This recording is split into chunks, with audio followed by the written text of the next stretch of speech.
Alrighty, well, welcome back. If you're watching this video, it's because you're about to 10 to 14 days post-op. You've had your surgery and you've been seen by the doctor and or nurse practitioner, and they've cleared you to go ahead and advance your diet from liquids to the next mushy/puree diet stage. So let's get to it. First things first, just know that you are going to need to continue with your protein supplements, okay?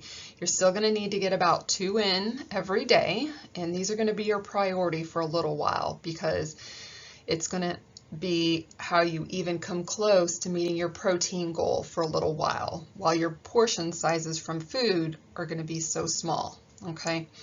So 2 protein supplements. Think of them kind of like your snacks, okay? And the end goal is to drink each one in under 30 minutes, okay? So just know you don't have to start doing that today. Some people can, most people can't. But know that you will need to slowly decrease the amount of time that it takes to drink one until you're able to consistently be able to do this, okay? Why? It is so that you can have an appetite for real food, okay? So you want to treat it like a snack. Get your protein supplement in under 30 minutes so you can be done with it and move on. Otherwise, if you didn't know any better and you just continued to sip on a protein supplement for hours on end, then you'll never really quite feel like you can eat something and you don't get enough nutrition in, and the weight loss will slow, okay? So we do transition to a more structured eating pattern at this point, okay? And then let's go ahead and get this out of the way. I hear this a lot, but I don't like them anymore, okay? Meaning the protein supplements. So that's understandable. Your tastes change, things change after surgery. But you do need to keep trying, okay? So I encourage you to keep trying a wide variety of different brands, different flavors. They all have a little bit different tastes and textures and sweetness levels until you find one that you can tolerate, okay? None of them are probably going to be your favorite thing ever, but just think of it kind of like your medicine. You got to take that protein, you got to get that protein in. So have you tried any of these? Have you tried an unflavored, unsweetened protein powder? The Gene Pro is a popular one, or the blended up clean, lean whey protein powder. That way you can mix it into a lot of different things, okay? There are, on sites like bariatricpal.com, there are pre-made high protein soups for a more savory option. You can try blending your shakes with ice or freezing them in popsicle molds, and trying getting those clear protein waters, keeping them ice cold would be another option to the standard milky, creamy, ready to drink protein shake. So just keep trying. Try online. They have different, wider variety of flavors online. So whether it's Amazon or the Premier website, check those out. Okay, while we're still talking about fluids, this is when you're going to start that 10-20-30 rule. Okay, so this is pertaining to the need to separate your food and fluids. Okay, so what 10-20-30 means is 10 minutes before a meal, you're going to stop drinking.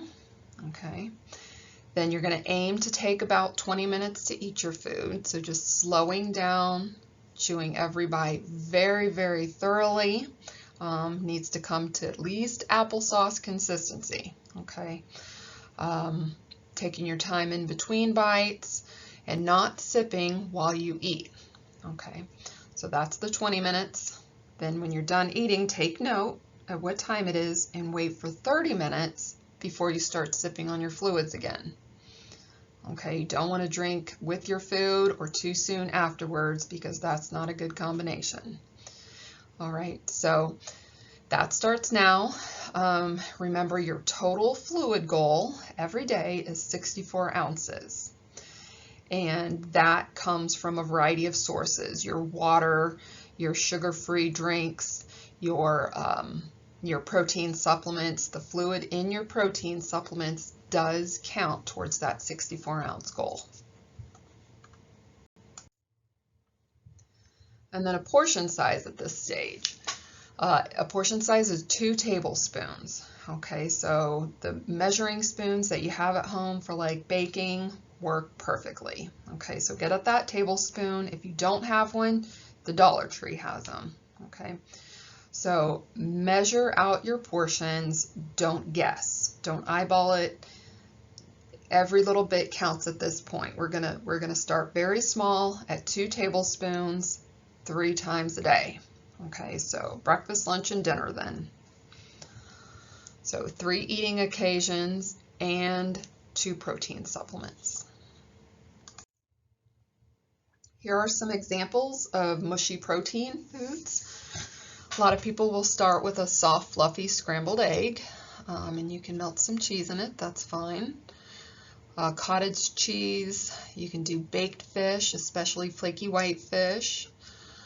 Chicken salad, tuna salad, egg salad, refried beans, deli meat if it's very thin or shaved almost, crab meat, shrimp, of course nothing with a breading on it, and ricotta cheese. So you might want to Google bariatric ricotta bake for a very popular recipe at this stage. You'll see different versions of it, but essentially it is like a lasagna but without the noodles. So it's pretty popular.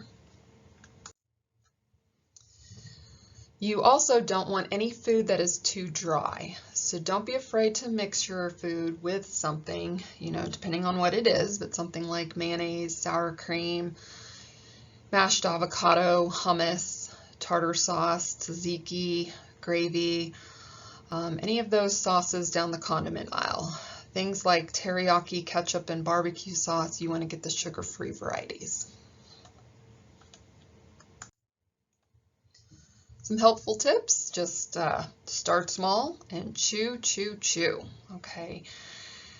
Every little bite that you take needs to come to pureed consistency. Okay, this way nothing really needs to be put in a blender and pureed, as long as you chew it to that consistency. Okay, that's more appetizing and a better long-term habit to build anyways, just chewing your food thoroughly. Go ahead and season your food to your liking. Just keep in mind you might want to avoid anything too acidic or too spicy at this point while things are still healing. And remember to stop eating when you feel satisfied, not full.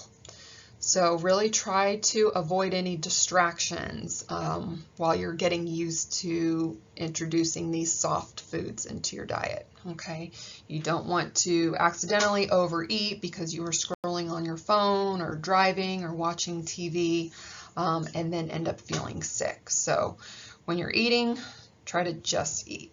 Okay.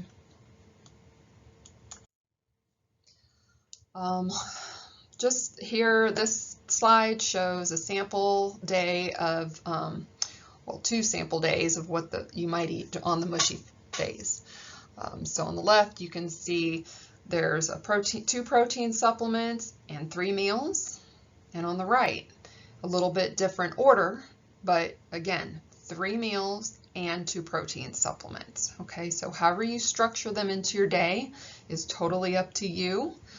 Depends on how you feel and what your schedule looks like, but you know, 3 eating occasions and the 2 separate protein supplements. A tip on exercising, so just walking. You know, walking is the best thing to start with. Just slowly and safely incorporate this gentle movement into your day. You know, you're trying not to sit for any longer than 30 minutes at a time. Okay, so just every 30 minutes, try to get up, at least stretch your legs, and move. Okay, but you're going to work up towards aiming for a total of 30 minutes of walking, gentle aerobic activity a day. Okay, so whether you work towards eventually knocking it out in one 30-minute chunk of time.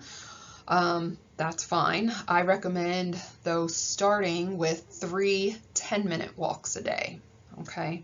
Just giving your body, you know, time to adjust to your much lower calorie intake. You know, you just had surgery, so take it slow, take it easy, okay? But this walking is going to help you build up your endurance and your stamina, increase your blood flow throughout your body, prevents constipation, and overall just forms healthy habits right from the start. Okay, so just start with walking until you've been cleared to do more. A couple of FAQs here. So the duration. You will be on the mushy phase, essentially a good 2 weeks. Okay, so 2 weeks focusing on these new eating behaviors, you know, practicing the 10-20-30 rule, measuring your food, chewing everything very, very thoroughly, just really working on meeting your fluid goal and your protein goal. Okay, so focusing on protein. After about 2 weeks of doing that, if you notice you can start to eat more, you want to eat more, you can start to go in between 2 and 4 tablespoons per meal, okay? And that to include some very soft cooked vegetables, okay?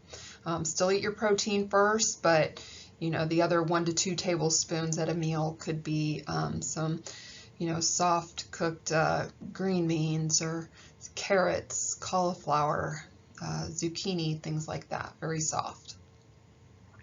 And sticking with cooked vegetables in your protein for 4 weeks. Okay, so a good month. See how your body tolerates that before moving on to include any sort of raw crunchy vegetables or fruits and vegetables with seeds in it. Okay, and a note on fruit, you know, at about 6 to 8 weeks post-op would be the point where you could start to add in fruit in very small portions. Remember, we're still aiming for a ratio overall, just in general, of a 3-to-1 ratio, vegetables to fruit. Okay, so 3 vegetables in a day to 1 fruit, if that. Okay. Before that, I would say on rare occasion, if you do an unsweetened applesauce and maybe try adding some of that unflavored, unsweetened protein powder to it, you could try that. Or if you do like half a banana, if you're going to blend up a protein shake, you know, if you put half a banana in it, that should be fine. But overall, remember, we're really trying to help you use what little space you have in your stomach for protein. Okay, and then as far as protein bars and a more dense protein like pork chops and steak, stuff like that, I usually recommend you hold off on that until you're closer to about 6 months out from surgery. Okay, they're just harder to break down, they're very dense, so again, we're just taking things very slow, but to be on the safe side, hold off on those kind of things. And if you have any other questions, you know, first, you know, go back, reread through the 7 key points about the mushy phase in your book, in your nutrition booklet, starting on page 7 and page 8. So go through, reread those. You can email me, you can call me. You could also join in the next support group. You know, I have one online. It's the 3rd Thursday of every month at 12:30. It's usually like a quick lunchtime check-in. If you've never joined before, send me an email. I'll get you that link. Otherwise, if you've joined before, just it's the same link. It's a reoccurring meeting link. So just another opportunity to get plugged in, ask questions, and and be able to interact with other people who've gone through the same thing. So that is it for today. If you have any questions, like I said, let me know. Good luck.